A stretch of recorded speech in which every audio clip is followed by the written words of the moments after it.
চলো আজ তোমাদের সাথে একটা রেডি হওয়ার ভিডিও শেয়ার করি। তো এটা ছিল আমার দিদির বিয়ের ওয়েডিং ডের দিন, মানে বিয়ের দিনই রাতের যে লুকটা আমি সেজেছিলাম সেটারই কিছু কিছু ক্লিপ। আর এখানে আমি আমার বরকে আর কি ওকে বলেছিলাম ফুল এনে দিতে, আর ও সেটা মানে পছন্দ হয়নি। ও যেটা এনে দিয়েছিল আমি ওকে বলেছিলাম আবার যাও ওটা চেঞ্জ করো, দিয়ে আমাকে ভিডিও কলে দেখাও, দিয়ে তারপরে নিয়ে আসো। আর ও রেগে আমাকে ওই কালারটা দিয়ে দেখাচ্ছিলো, মানে আমাকে বলছে কি ছাকা দিয়ে দেবো এরকম আর কি, এরকম মজা করছিলো। তো যাই হোক, দেখতে পাচ্ছ আমি রেডি হচ্ছি এদিকে একটু একটু করে। আর হ্যাঁ, এই লুকটা আমি ভেবেই রেখেছিলাম আগে থেকে যে আমি বিয়ের দিনই এই লুকটা করব। তো চলো দেখো ফাইনাল লুকটা কেমন হলো, তারপর তোমরা অবশ্যই জানিও আমাকে কেমন লাগছিল।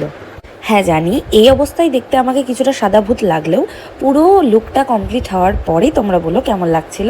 আর আমাকে সাজিয়েছিল রাজনন্দিনী কৈরি বলে ফেসবুক আইডি রয়েছে, তো ও আমায় সাজিয়েছিল।